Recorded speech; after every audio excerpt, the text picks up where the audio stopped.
Following his graduation, Vanstone worked in Italy at the traditional marble carving studios near the famous Carrara quarries. He also spent time working in Berlin and has travelled to Rajasthan to learn India's traditional marble carving techniques. On his return to the UK, and for the next 5 years, Vanstone became an assistant to leading British sculptor Anish Kapoor. Consequently, works carved by Vanstone on Kapoor's behalf have been exhibited at world-leading galleries, including the Tate Modern, London. These two will go to Chelsea Flower Show. I must admit, anything in green at Chelsea Flower Show generally sells. To find out more, I went to visit Paul in his studio in northwest London and asked him what his usual starting point for a commission. They've seen the pieces in the shows, but they're not quite right. They're not the right size, or they've seen a particular material which they want, maybe the green marble from Rajasthan. They love it, and they would like it larger. They have a large lawn. They'd like a piece to go on the lawn, and how do we work that out?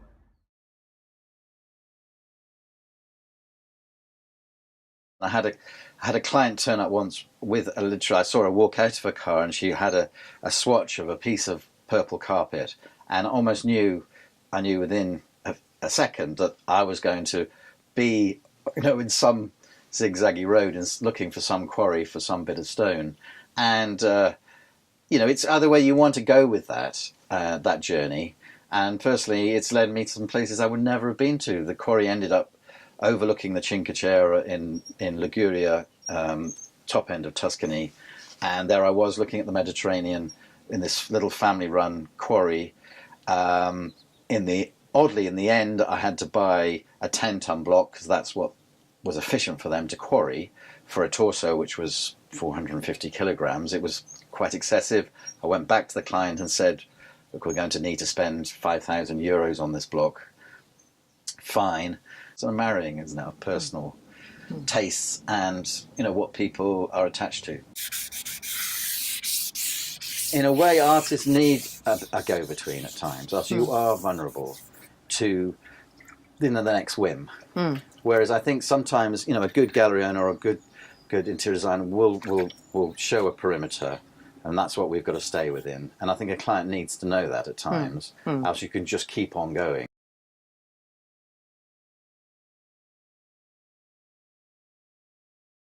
If the material they're interested in is here, that's kind of simple, and we can get on with it. It's quite a quick process. We can make pieces within 4 weeks. If the material has to come in from abroad, you are reliant on the quarries and on transport. So be up 10 to 12 weeks.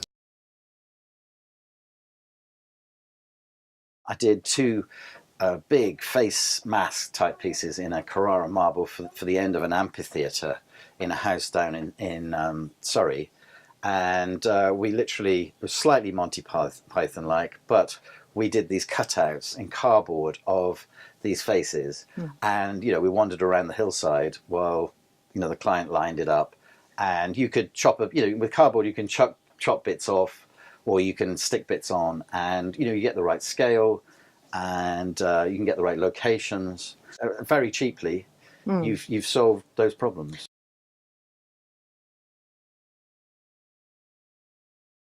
With the very figurative torso pieces, it makes sense if the client literally just stands where they think they may put the work, and you get the sense of how much space that takes up. You don't actually have to get that big with stone before it becomes fairly heavy. So that does need to be considered. I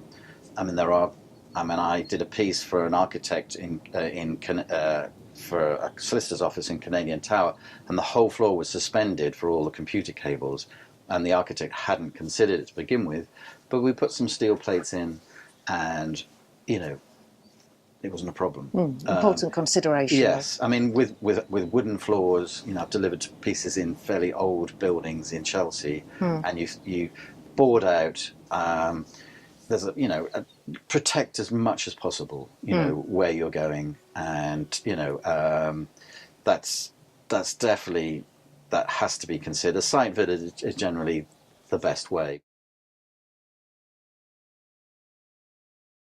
You can get things into most places. I have used very large cranes to do it, but that tends to, you need to get permission and things like that. If you can, you can move things. It's thinking through things through, and ahead, just to avoid any damage to, as you're going through a building.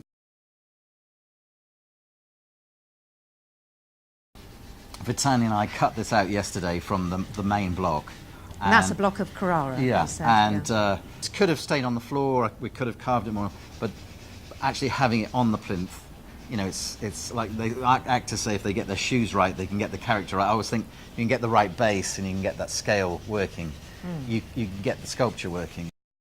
A plinth is like a really good way of tying it into, say, if you have a limestone floor coming from the outside of a building, there's a lot of outside into the inside now. Why not have the plinth in the same limestone?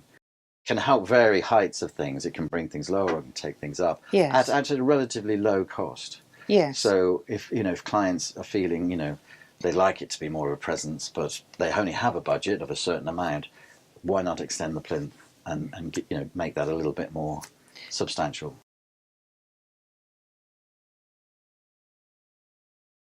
Over a ton, you're getting, you need quite elaborate lifting equipment to move things, but most things can be moved and adjust, and that whole balance between, getting a foundation put in, it does restrict you when you get there. I mean, you can use Photoshop, there are lots of systems to show you what something could look like, but with a three-dimensional object, I think you still have to try it.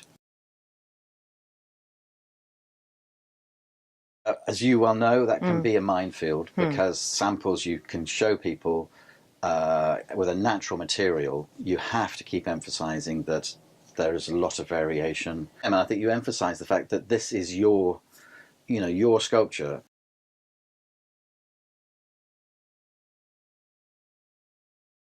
Just recently, I've been making some of the Apple books up for clients of the history of what happens in the commissioning process, and that trying to stop any nasty surprises at the end, and the selection of the block. So if they've come here and they've selected something here, you probably shouldn't be any problems.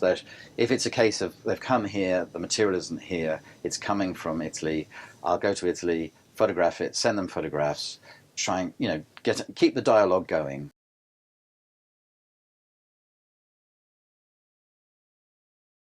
You do have to be careful. Alabaster you could never put outside. Some of the onyxes are vulnerable if they're not properly sealed and waxed. I tend to give clients a kit to look after them. If you can keep it well looked after, we're talking about 15 minutes a year to do it, no more than that. So it's not as high maintenance.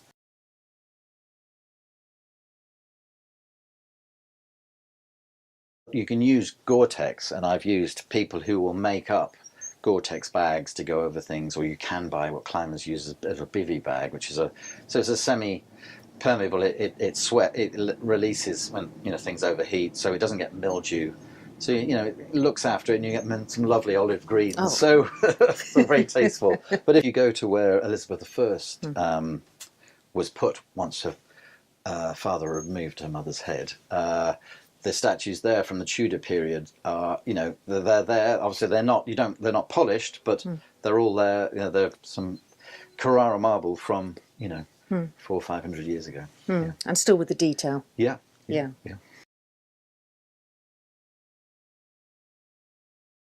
We crate and foam it here, so it's fully protected. I take out an insurance on the sculpture for in transit, and it's quite a simple process. Yeah, it's much simpler than you think, and much cheaper than you think.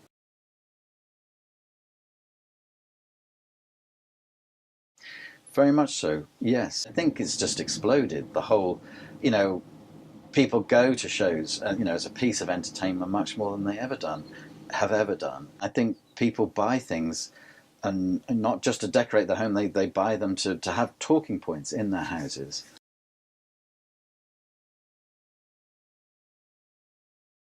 Sometimes people don't consider the foundation, perhaps and they need to sort that out.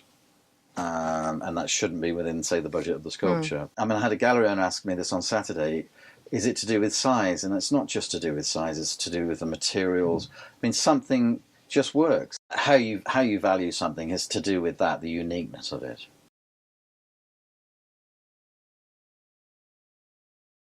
They found themselves into all different types of places, from Chelsea Flower Show, I do a garden stand there, to there's a beautiful just stone show out at Burford in Oxfordshire called On Form. Whilst the internet can provide a great introduction and background to an artist's work, nothing can replicate the hands-on experience at an exhibition like On Form. Since 2002, it has been held every 2 years at Astle Manor in the Cotswolds, curated by Astle Manor's owner Rosie Pearson and co-curator Anna Greenacre. Astle Manor is made out of beautiful creamy Cotswolds limestone, and it's been a show going for the last sort of 14, 16 years. And a good friend of mine came to me and said, if you can't sell work here, but you're not going to sell anywhere, it's putting stone up against stone walls, it has this great kind of, it just works. Thoughtfully curated and in a beautiful setting, On Form displays over 200 stone sculptures by some 30 artists.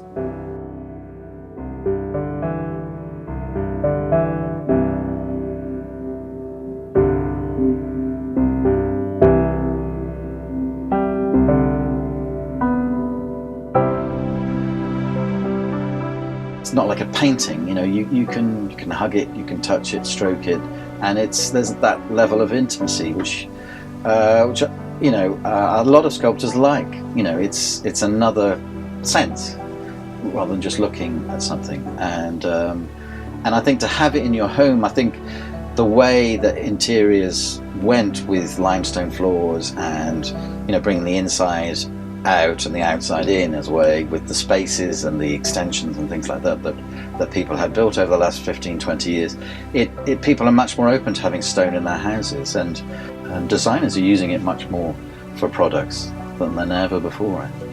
With oak and wood, it's a cold material, but those combinations can have a great effect on the senses, and people really love living with it as a material.